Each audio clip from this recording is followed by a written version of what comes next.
Good evening, everybody.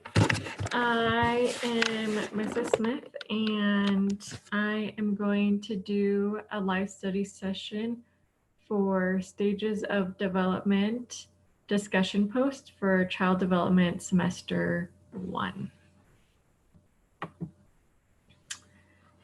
And the expectations for tonight, I don't have anyone currently joined, but I'll still go through them, and I'm recording myself so I can send out this link for people to use. Expectations are just putting yourself on mute unless you have a question. Participate as much as you would like in this. If you just want to come and get the information, that's perfect. If you want to ask questions, that's perfect.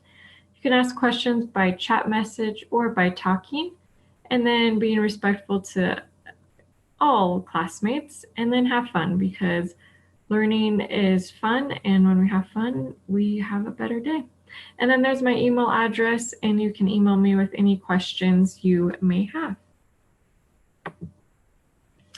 The agenda for this evening is to go over John Piaget's cognitive stages.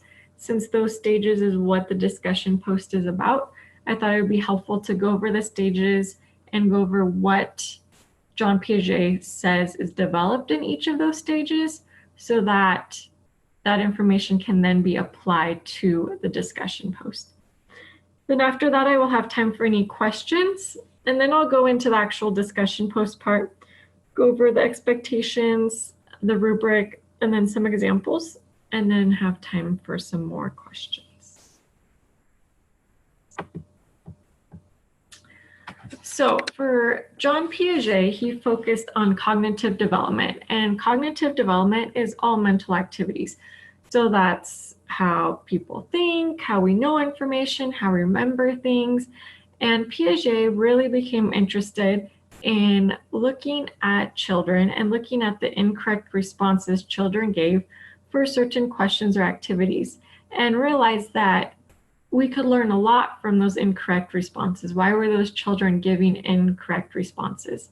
And so he really did a lot of work and study that with the fact that children think differently depending on the stage of cognitive development they are in. So they will solve problems differently depending on where they are with their cognitive development. And so because of that, he came up with 4 stages. And the 4 stages are broken down into different age levels, and he discusses different things that are developed with our cognitive ability in each stage. And so I'm going to go through the 4 stages and talk a little bit about what is developed during those 4 stages, and then be able to talk about activities that would be good for those ages. So the first stage John Piaget came up with was sensorimotor stage, and that's a stage between birth and 2 years of old. And he really says in this stage that infants, especially at the beginning part of the stage, infants are only aware of what is in front of them. And so they only are aware of what they are seeing right then, what they're doing right then, the environment that they're in, and they don't have a sense of anything other than what's right in front of them. And then as they get towards that later part of the sensorimotor stage, they really start becoming goal-oriented, and they do certain behaviors to get a result. So for example, they shake the rattle because they want to hear the noise. They press the button on the toy because they want to see it light up. And so that's towards the end of sensorimotor stage, is that part. During sensorimotor stage 2, they're really working with all of their senses and just trying to figure out how things work. How does reality work? And also trying to figure out themselves, about them. And you'll see, babies look at their hands and their feet and touch their feet, and that's them trying to figure out and understanding themselves. And then one of the important things that is developed during the sensorimotor stage is object permanency. And this is the idea that the child realizes that things exist when you can't see them. And so this is really important because it shows that memory is starting to be developed. So when the rattle is hidden underneath a blanket, once object permanency is developed, the baby knows that the rattle is still there. Before that, the baby does not know the rattle is still there. And so this is a huge milestone in this stage because it does show that the memory is starting to develop and starting to work. And so that's a little bit over stage 1, sensorimotor stage, birth to 2 years old. The second stage John Piaget has is preoperational, and this is ages 2 through 7. During this stage, their language really starts to develop and their memory really starts to develop. And with their memory, they're able to understand past and future. And they know that this happened in the past and this is going to happen in the future. And that's when this really starts developing, is during this pre-operational stage. Also during this pre-operational stage, imagination is very strong. And kids in this stage will play dress up, make believe, might have an imaginary friend, and all of that is really important to the cognitive development and is encouraged through this stage. And also with this stage, they cannot comprehend cause and effect. So they can't comprehend that if I do this, this is going to be the outcome. And also, they cannot compare things very well, but they can classify objects in simple ways. So put all the objects that are round over here. Put all of the objects that are square over here. Put all of the red objects over here. All of the blue objects over there. So they can start classifying objects through very simple ways, usually one sort of characteristic with it. And that is the second stage of John Piaget's theory, pre-operational.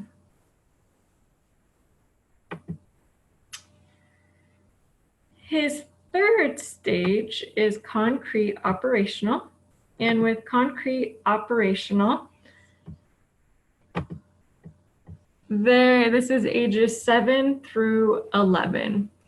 And during this stage, what really starts developing is the concept of conservation.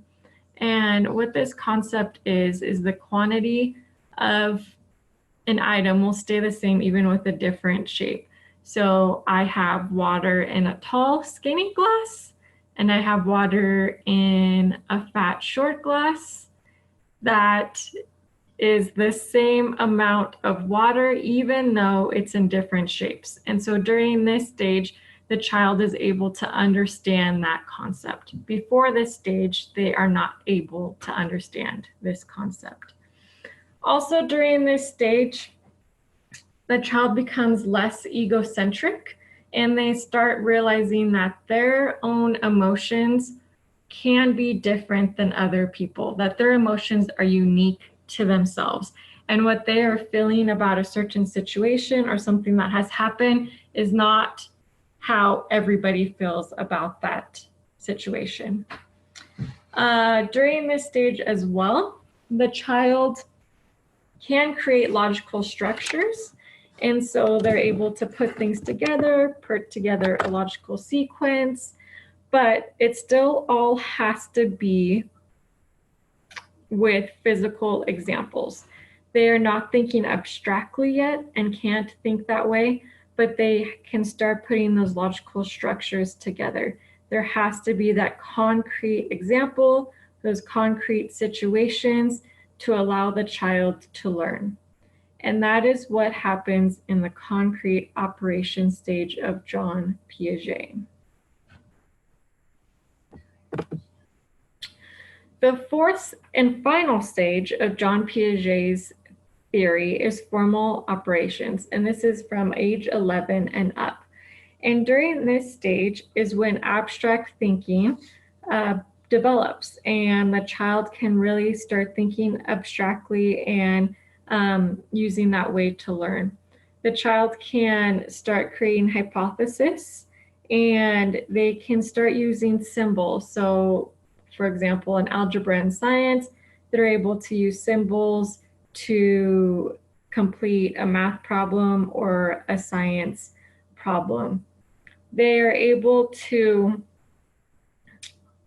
come up with like a creative story that is from an abstract relationship that they haven't ever been around or witnessed, but they're able to create that during this stage. So during formal operations, they do not need concrete examples anymore. They can think abstractly and come up with hypothetical situations and reasoning throughout this stage. So these are the 4 stages of John Piaget's cognitive theory, and wanted to give you guys some examples and some explanations for those 4 stages that would help along with what you are already getting in the class. And so now I am going to move on to your assignment that you have for this topic. And so this assignment is a discussion post, and up on the screen I have the 2 learning objectives for this discussion post. The first one is to be able to research activities that correlate to Piaget's stages of development. So in the lesson, you're given definitions and some things to read about the 4 stages, but aren't really given different activities that would correlate with each of these stages. And so with this assignment, it's wanting you to go out and research those through the internet, through different websites, and then be able to explain why you chose those activities. So that's the second objective, is be able to explain your chosen activities in relation to the stages. So once you have an activity and you're relating it to, let's say, sensorimotor, can you explain why that is a good activity for the stage? And so those are the 2 objectives that you're trying to meet for this assignment. And then down at the bottom part of this slide, you'll see your directions for the assignment, and it talks about that you have to write your own response and then you'll share it. You need to choose one of the stages of development and research 2 activities that would help the child grow in that stage. With that, you need to explain each idea and explain why it would be a good activity for this level. Then once you've created your own post, you're going to go through and read your classmates' posts and respond to at least one of your classmates with at least 2 sentences and talking specifically about what they said in their post.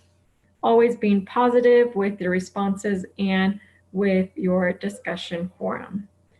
And so if we look at the rubric, here's the rubric. So for meets expectation, the highest percentage you can get for that is about a 64%. And that is that you have posted and written about 2 activities that would be good for a certain stage of development. So you have mentioned what stage you're talking about, and you have 2 activities that would go good with that stage. You've described what those activities are, and then you've also described why they would be good for that age level, with it being answered in at least 2 sentences. Now, if you want exceeds expectations, so you want that A, that B, you are going to need to put at least 3 activities, and then those activities can all be from the same stage, or you could have at least 2 stages that you're talking about with the activities.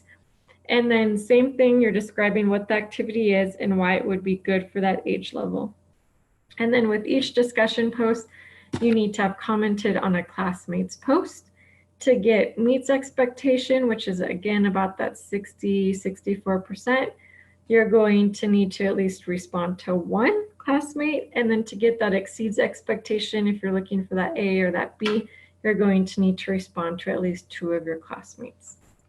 And so now I want to go through some examples of activities.